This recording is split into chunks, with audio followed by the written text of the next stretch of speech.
Hello po, all signs. Ano yung mga mensahe para sa inyo? So, yan yung sisilipin natin.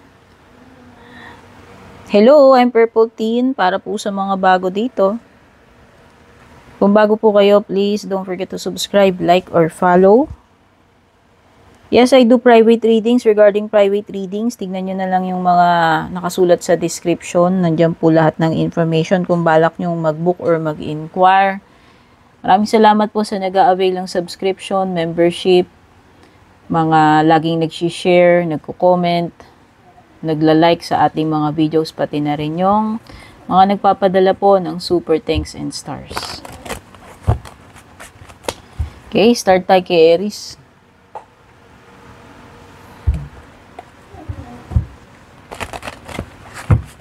Anong pinaka-mensahe para sa iyo, Aries, ngayong araw na to or sa mga susunod na araw? This is a timeless reading. Ang nahugot natin is trust and forgiveness.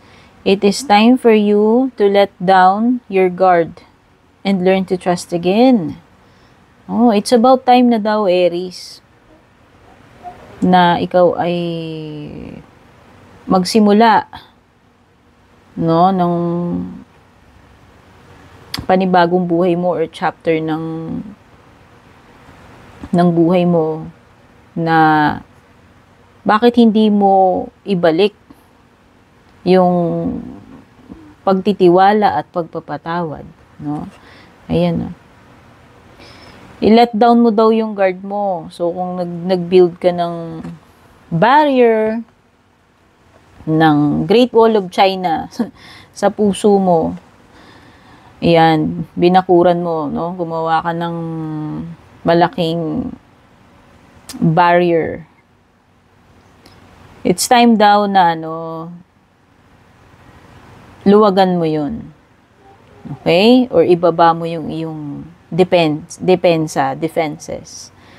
Oo, kasi ayan, maybe it's time na magpatawad at mag-take a chance. No? It could be romantic, pwede rin namang hindi.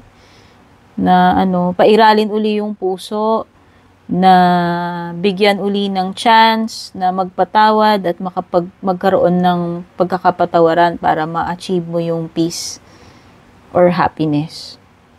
Okay?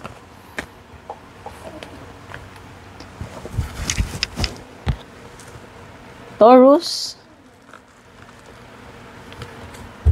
ano yung mensahe na dapat mong marinig, malaman? Important message for you.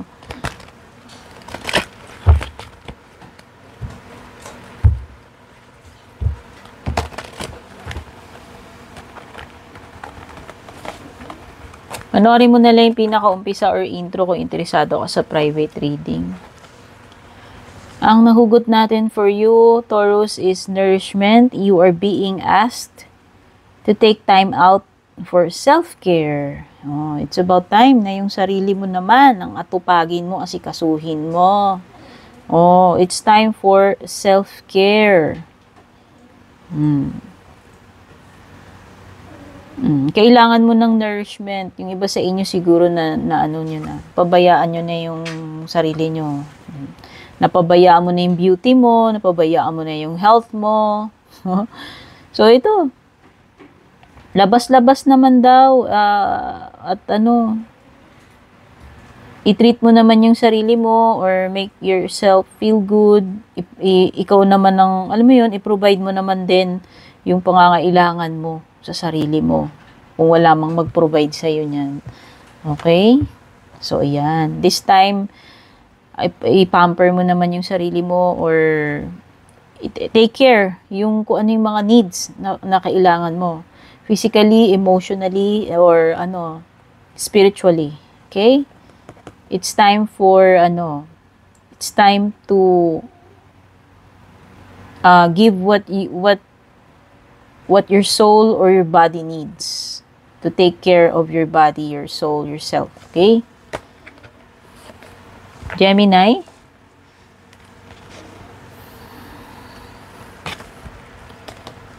Ano yung pinaka-mensahe para sa'yo? This is a timeless reading, Gemini. And if you're interested sa aking private reading, panoorin mo na lang yung pinaka-umpisa ng video or tignan mo yung nakasulat sa description.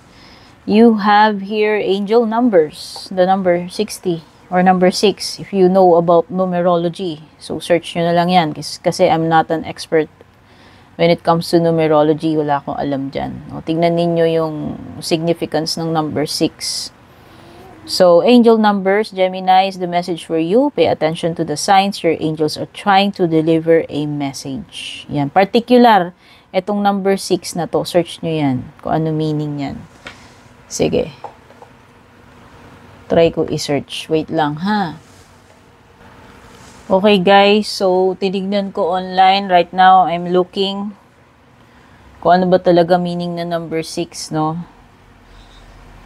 So, I searched Google, tas sabi dito, in numerology daw, the number 6 is known as the mother of numbers because it represents caring, nurturing, and connection. People with a strong number 6 energy are said to be empathetic, natural givers, and good at creating harmony. So, I guess, one meaning ng 6 is, siguro ba kailangan mo ng caring, nurturing, oo, right now. Or yung iba sa inyo, pwedeng kayo yung caregiver, kayo yung empathetic.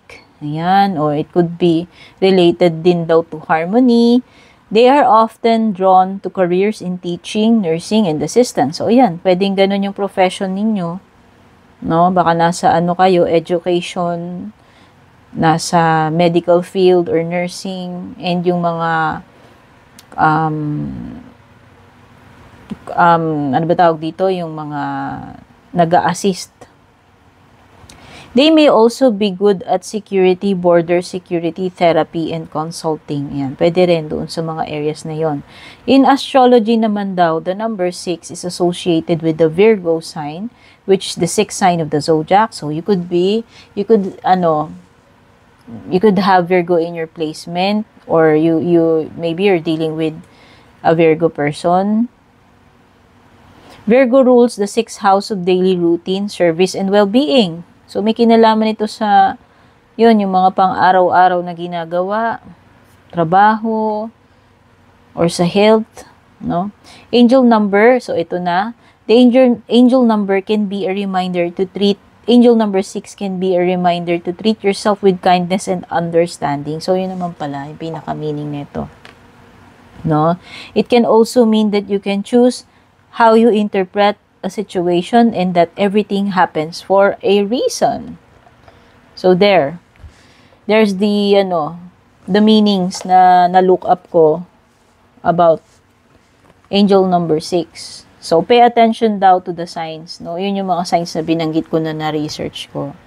So siguro meron importante mangyayari sa iyo kasi there is a situation dito na sabi everything happens for a reason daw eh. So, pwedeng mangyayari yun. Pwedeng may purpose yun. So, pay attention. Ano yun? Baka merong mahalagang ganap na paparating sa'yo, Gemini. Next is Cancer. Ano yung mensaheng dapat mong marinig ngayong araw na to or sa mga susunod? This is a timeless reading, Cancer. Kung interesado ka sa private reading ko, panoorin mo lang yung pinaka-umpisa nitong video or tignan mo yung mga nakasulat sa description.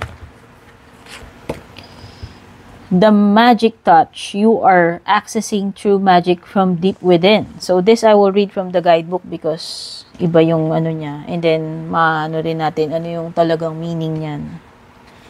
So, let's read number 39. O, sabi dito, you are accessing true magic from deep within. Parang magician card or ano. So, when you awaken to the spiritual laws of the universe, you begin to understand the invisible field of potential that is right at your fingertips. Wow, potential, no? There is potential. The key is to align with this energy through your intention and faith. Think of your intention and faith as the current of a river.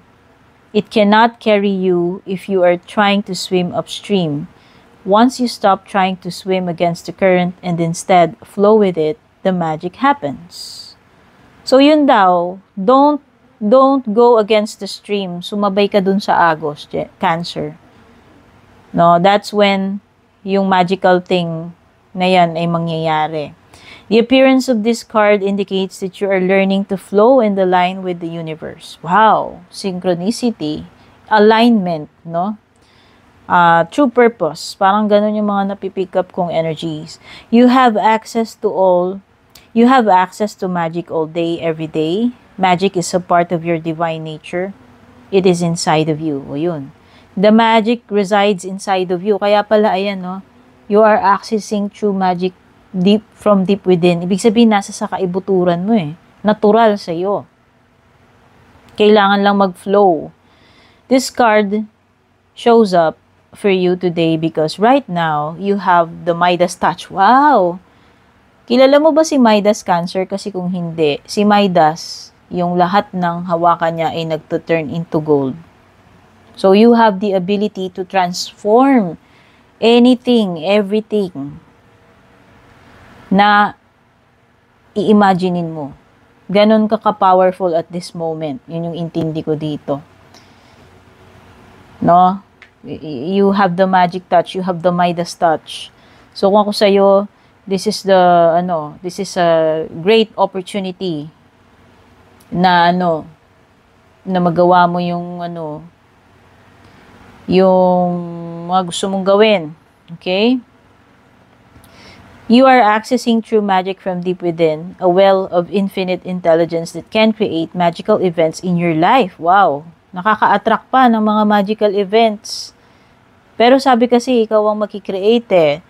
So, Magician card nga talaga. If you are currently in a situation that looks hopeless, expect sudden rapid changes for the greater good of everyone involved. Wow, napaka-powerful naman and magical.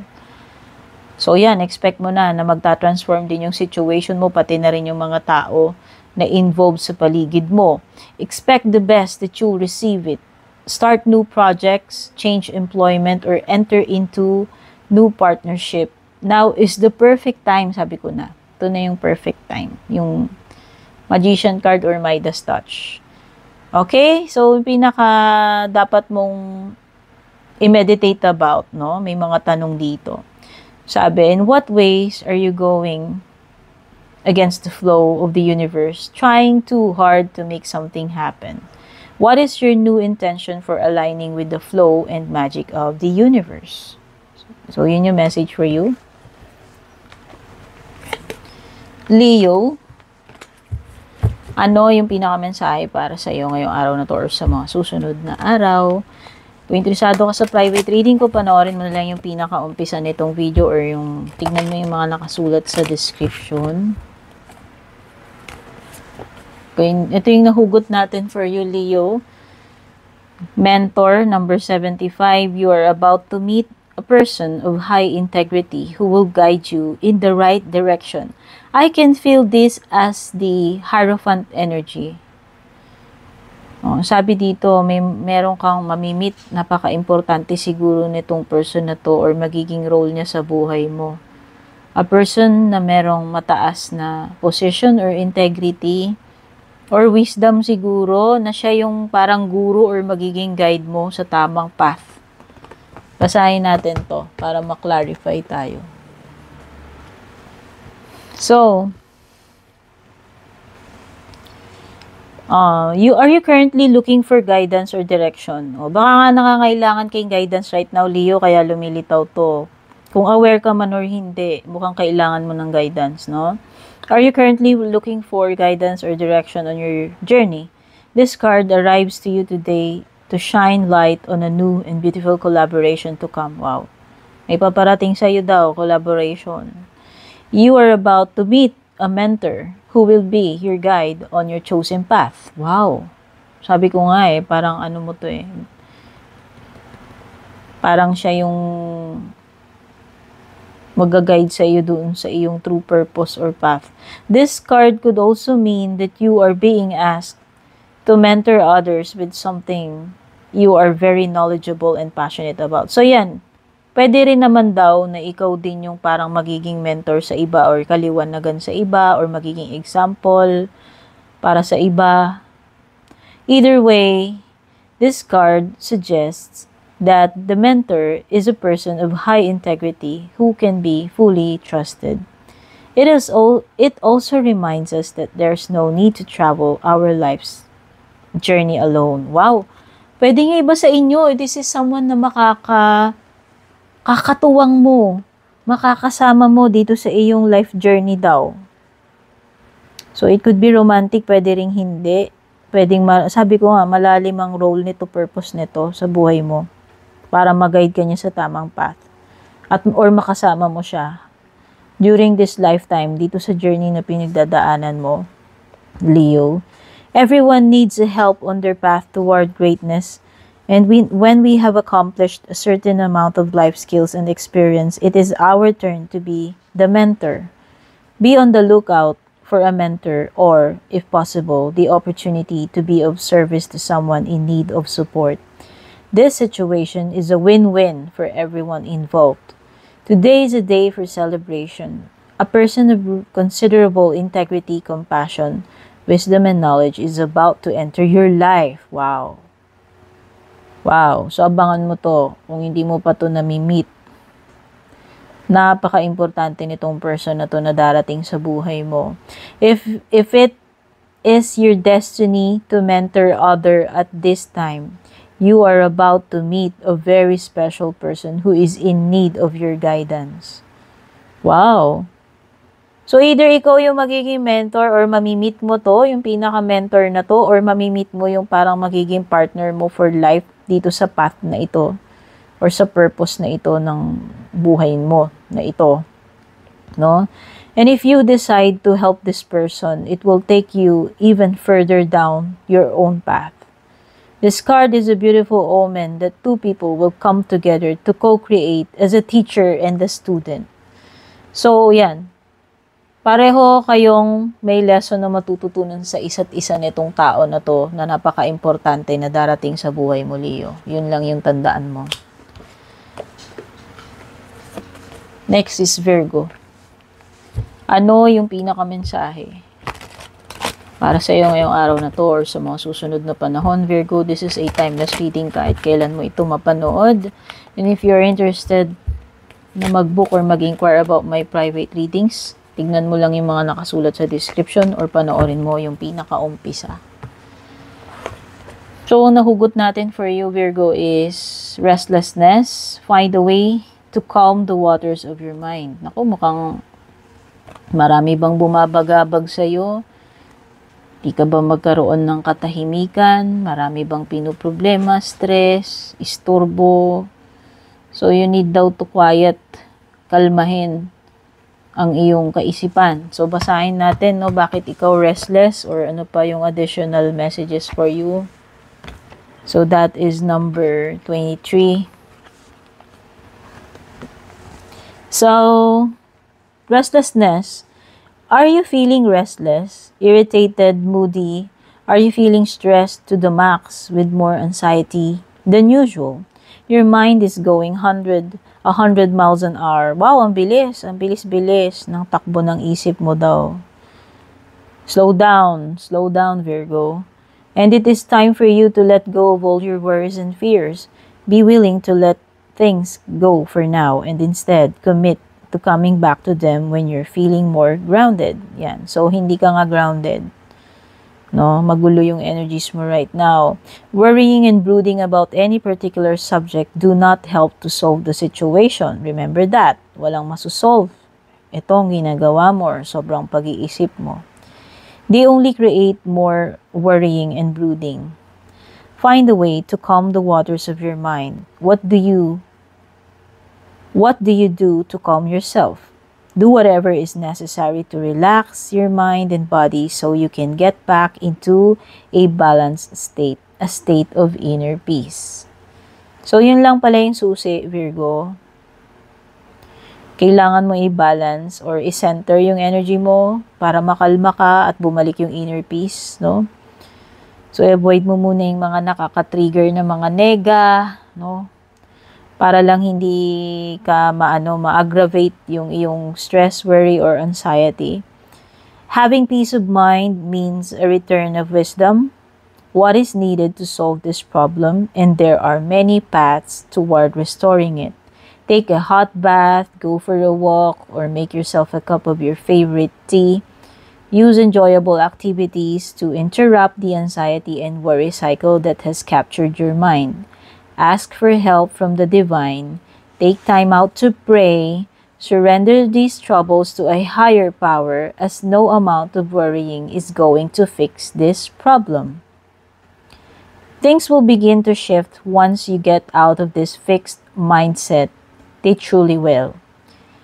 When in doubt, let it out. Hand it over to God and you will start to feel more like yourself. Okay?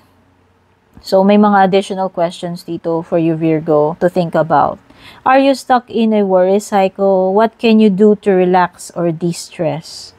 What is happening around you that is throwing you off balance and silencing your inner voice?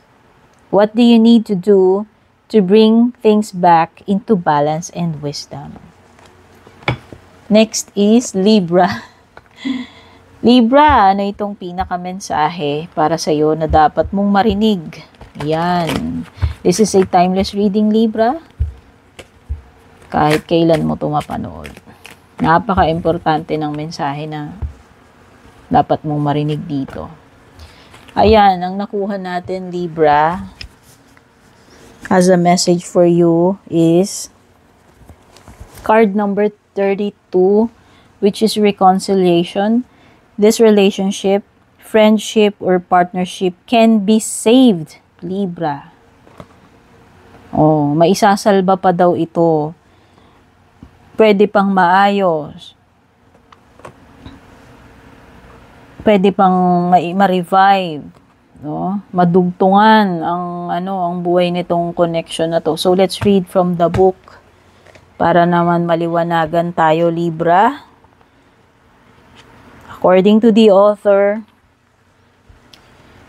reconciliation.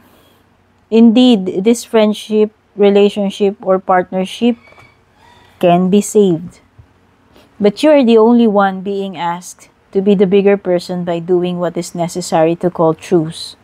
Both parties are being stubborn. Pareho pala kayo nagmamatigas o both parties are being stubborn instead of seeking a resolution that serves the highest good of all of those involved.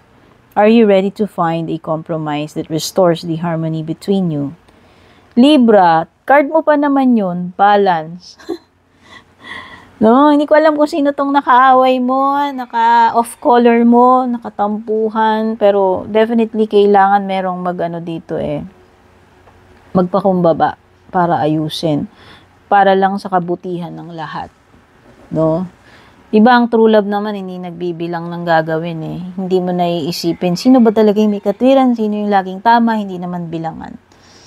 Ang importante doon yung peace, yung pagkakaayos, yung pagmamahal. The reconciliation card comes to you today to tell you that there is a communication breakdown. Sa tingin ko nga. Kasi walang nagkukusa nagpapatigasan, di ba? So, meron. Pwedeng nagtitiisan.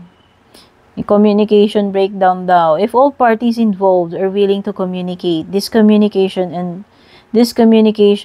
can and will be resolved. If all parties involved are willing to communicate, this situation can and will be resolved. However, it takes a certain amount of vulnerability to admit when you are wrong and to forgive someone for their wrongdoing. So, napaka-importante yung pagtanggap ng sarili ring pagkakamali or pagpapatawad doon sa nagkamali. Be willing to step into that vulnerability, humility, and grace to initiate a truce in this situation. Begin by asking to speak to this person and then do so from a heart-centered space. See both sides and be willing to let go of the need to be right. Yun nga yung sabi ko Wala, hindi naman bilangan to ng tama mali. Hindi naman to bilangan kung sino ba yung nasa katwiran or wala sa katwiran. Ang importante is yung pinaka-purpose, love or yung peace. So when you let go of this need, you'll be in a space where you can fully listen to what the other person has to say. Importante yung listening sa isa't isa. Listen with your whole heart, ha. Take note. Kasi iba nakikinig nga sila pero iba naman yung umiiral, hindi yung puso. Tenga lang. Tenga at pride lang, no? Sabi dito kung mag-uusap, no? Listen daw with your whole heart and be open-minded to hearing the other side of the story. This is a relationship worth salvaging. Take note, Libra. Napaka-importante daw netong relationship na to at napaka-worth it. Nagawan ng paraan para maayos. Napaka-importante siguro nitong person na to. Ano man ang nature ng connection ninyo, romantic man or not. There is no need to give up. Resolution is guaranteed. When this card shows up, wow. So, yun naman pala. Guaranteed na maayos ninyo to, masasalba. Ayan o. May pagkakabate, may pagkakabalikan dito. So, additional questions for you, Libra. What are you feeling around this situation and why? What grievance is causing you to dig in your heels the most? Is it possible there could be a misunderstanding? If so, in what ways? Can you see a middle path between the differing sides? Next, Scorpio. Ano yung pinaka-message para sa'yo? Napaka-importante nitong message na to na marinig mo, Scorpio. This is a timeless reading kahit kailan mo to mapanood. Kung interesado ka sa private reading ko, panoorin mo yung pinaka-umpisa or tignan mo yung mga nakasulat sa description. Ang nakuha natin for you, parting ways number 58. It may be time to move on from a person or situation. Ako, mukhang pamamaalam ito.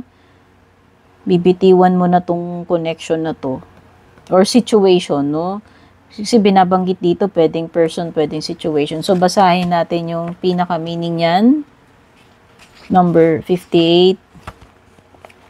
According to the book daw.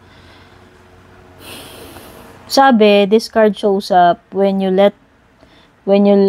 this card shows up to let you know that not all things are meant to last forever. So, hindi talaga. Wala namang ganun. People, situation, and events all come into our life for a reason, to help us learn and grow, but they also have a season. So, mukhang tapos na yung pinaka-purpose nitong sitwasyon na to or tao na to, kaya kailangan ng magpaalam. And it may be time to give thanks for them and move on. So, yun lang yun. Ang pinaka-message sa'yo is to move on, Scorpio. Each experience has its place in your life's puzzle, with some pieces fitting in more easily than others. The challenging ones could represent a job that is making you feel depleted or a relationship that is keeping you from being the best you can be. Whatever it is, it may be time to part ways with this person or this situation. Make room in your heart for new beginnings by asking yourself what you need to know to truly thrive. Know that at one time, the situation was needed. It was an integral part of your journey then. Be grateful for all that you have learned, have faith, and let go. Allow the situation or the relationship to run its course and gracefully exit. Do not try to hold on to what you have outgrown. Mukhang na-outgrown na ito. Mukhang sabi ko nga, tapos na yung mission nito sa buhay mo, tao man ito or bagay or situation. So, you must learn to accept and to let go na lang, mag-move forward, no? Na-outgrow mo na eh. Kumbaga, sa sapatos, yung sapatos mo last year nung maliit ka pa, this school year, di na kasya. Diba? Oh. So, well, hindi na rin magiging useful sa'yo yun eh. Kumbaga, nagawa niya na yung mission niya, tapos na eh. Yung dapat mong yung pinaka-role niya. So, do not try to hold on to what you have outgrown. It will only keep you from experiencing all of the other joys that life has to offer, which yung mga paparating sa'yo. So, yun yung dapat mong i-embrace. You do not need to do anything in this situation. It is possible that you let go of it to fall into alignment with whatever is for your highest good. The closure will happen on its own. You are being guided to simply let nature take its course. Wala kang gagawin. Kailangan mo lang is to accept, hayaang mangyari mga bagay and let go. Yun lang yung sinasabi dito. Kasi it's for your highest good. Okay? Oh, what do you feel thou you have outgrown? Scorpio. Is it a relationship, a job, a home? If you let this go, what could you create in its place? Can you imagine a few possibilities? Next is Sagittarius. Ito yung pinaka mahalagang mensahe na dapat mong marinig sa ngayon, Sagittarius. But this is also a timeless reading. Kahit kailan mo ito mapanood. At kung ikaw ay interesado sa private reading ko, panoorin mo yung pinakaumpisa nitong video or pakibasa, yung mga nakasulat sa description. Nandyan lahat ng details na kailangan. Umuusad to, kunin ko to ha. Oh. So, yung pinaka-message for you is number 50, self-sabotage. You may be creating pain for yourself by standing in your own way. Oh. So, this card is telling us na you are your own worst enemy. Kung meron ka mang kalaban dito, parang ikaw, sinasabotage mo daw yung sarili mo, kinakalaban mo yung sarili mo. So, tignan natin yung pinaka-meaning yan. Yeah, card number 50. According to the author, para maliwanagan tayong lahat. Card number 50, self-sabotage. You have convinced yourself that you can't move forward. But in truth, you may be holding yourself back out of fear. We often sabotage ourselves by assuming that something is not possible, that we will fail, or that we are not good enough. No? Ang daming thoughts mo dito pala. Sagittarius, no? Kaya pala nasasabotage mo, nabablock mo yung sarili mo. And when we do, we miss the golden opportunities that come along, never even knowing they are there. Self-sabotage is a form of self-punishment. You keep yourself from evolving or succeeding in life. O diba? Ikaw mismo, yung kumikitil sa iyong growth, sa iyong success, sa iyong development, Sagittarius. Kung ginagawa mo to, tigilan mo yan. Which causes a great deal of inner pain. But you are not meant to be stagnant. You are meant to grow, evolve, and expand. With the appearance of this card, you are being asked to go within to identify all the different ways to keep yourself from moving forward in your life. This card also shows up for you today as a reminder that you have something amazing to share with the world. If you are hiding, procrastinating, and making excuses, you are missing out on something very exciting by getting in your own way. Ikaw din daw yung humaharang ng mga magagandang bagay sa sarili mo, Sagittarius, no? Let go of fear. Let go of your fear of the unknown. Allow yourself to step into your greatness. Stay away from fatalistic assumptions and instead use your imagination to propel you into your abundance. If you can believe it with your whole heart, anything is possible. Additional questions for you. How does self-sabotage sneak up on you? How does self-sabotage blatantly stand in your way? How can you clear the clutter of fatalistic thinking so that you can move forward? Next is Capricorn. Ano yung napaka-importanteng mensahe na dapat mong marinig sa ngayon, Capricorn? But this is a timeless reading kahit kailan ito makarating sa iyo. Kung nakarating man sa ito, baka talagang dapat mong marinig yung mensahe na nandito. And kung interesado ka sa private reading ko, Capricorn, ay panoorin mo yung pinakaumpisa ng video or basahin mo yung mga nakasulat sa description. So, yung pinaka-message for you, nakugot natin, number 27, celebration. Take time out to celebrate. Oras na para mag-celebrate. Tignan natin kung bakit. Baka may mga magagandang bagay, blessings, or kung ano man itong paparating, no? Let's read according to the author, anong sinasabi. Celebration.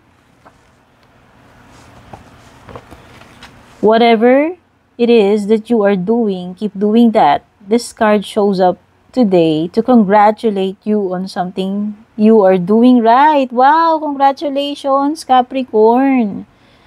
You need to celebrate daw kasi kung ano man daw itong ginagawa mo, it seems na ginagawa mo yung tama. Okay? So keep doing what you're doing. Sabi dito, it is far too easy to focus on all the things that we need to do and forget about how much we have actually accomplished. You have worked hard to get where you are. You have done the inner work and taken the action steps required. You have come a long way on your journey. Wow! This card is reminding you of your hard work, Capricorn. No, na malayo na yung narating mo, na tama yung mga ginagawa mo. If you have yet to reap the rewards for all of your hard work, you soon will. Aanihin mo lahat itong magagandang bagay na mga rewards na to dahil sa mga tamang pinaggagawa mo. Take time out today to celebrate as things are about to shift for you. Acknowledge just how far you have come and give yourself credit for all the amazing accomplishments in your life. The celebration card could also be a reminder to acknowledge the feelings of having already achieved what you have been working toward, even if you have yet to reach your goal.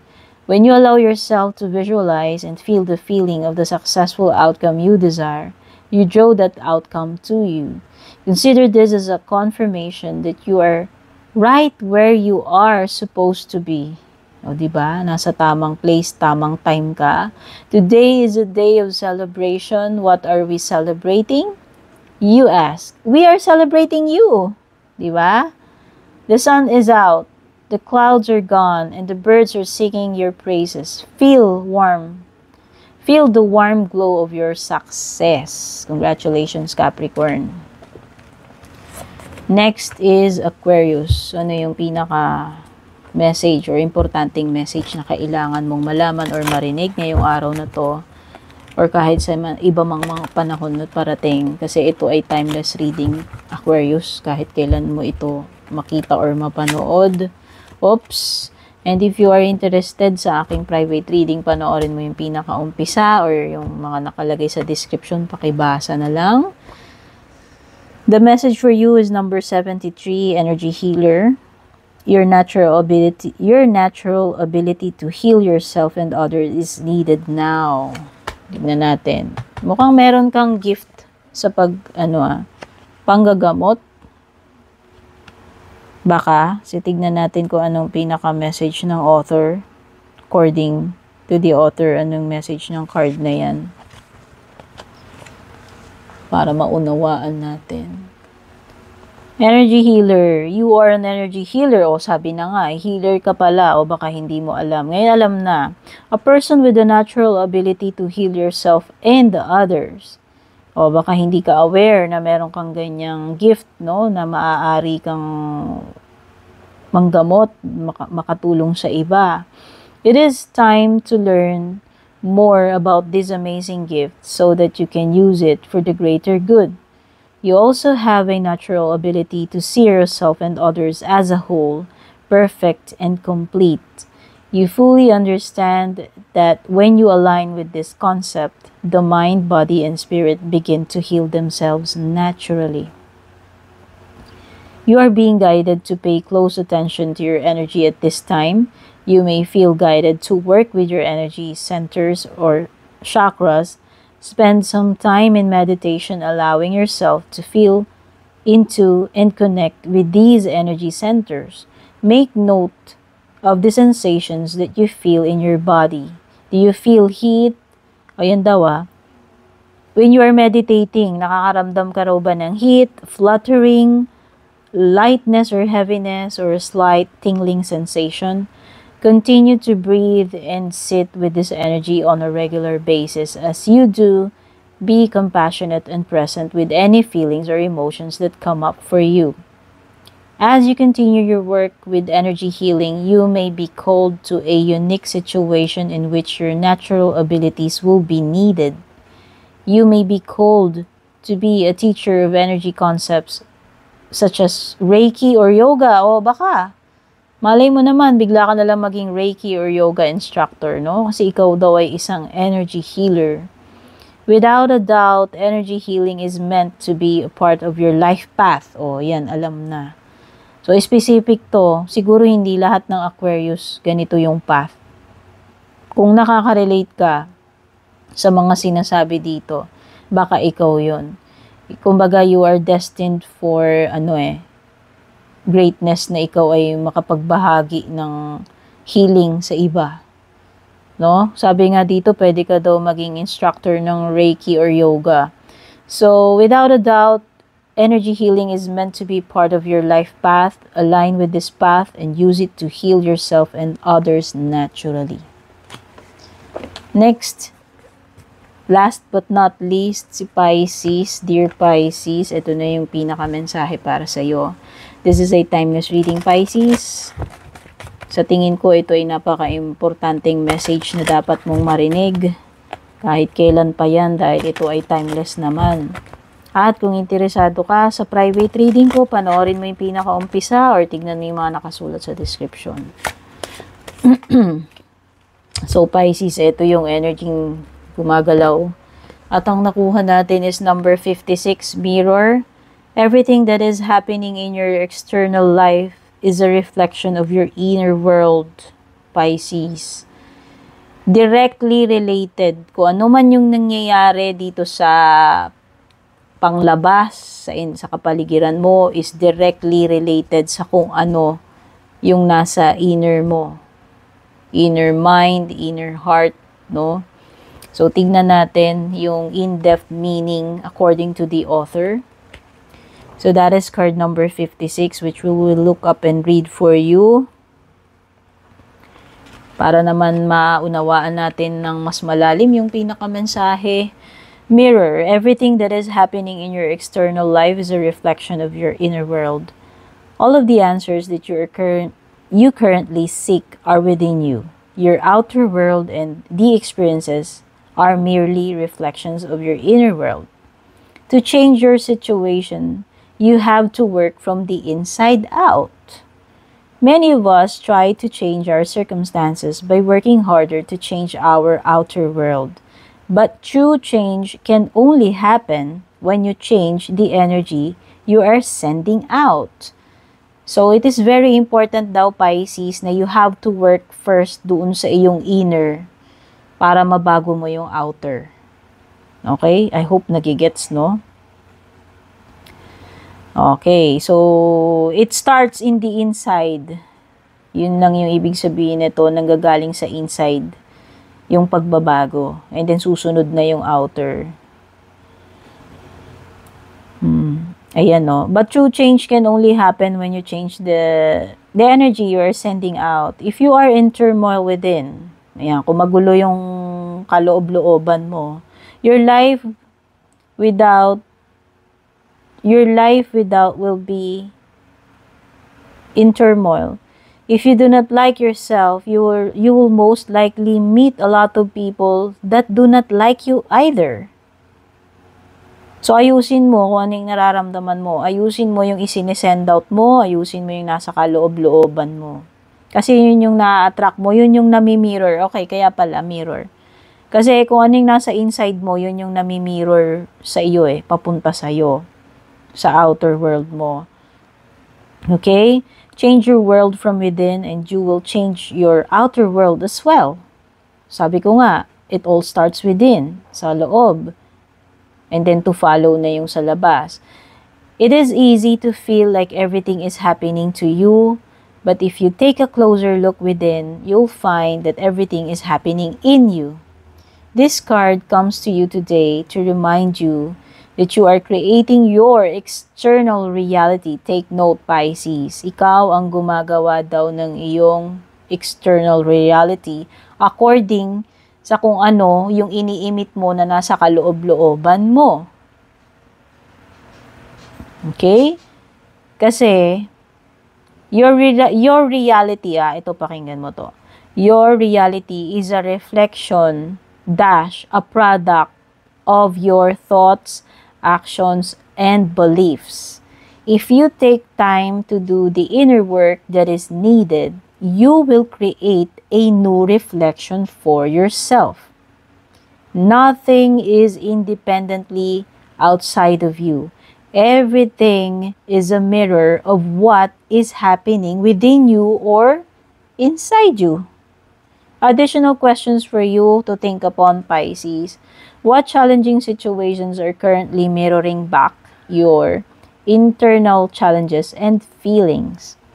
Do these reflections resonate with you? Are they revealing and insightful?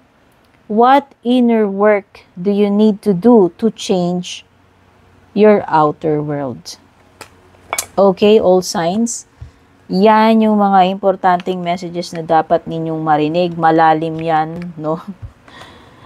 Sana nakarelate kayo. Sana makatulong sa inyo tong reading. I love you all. Thank you so much for dropping by para manood.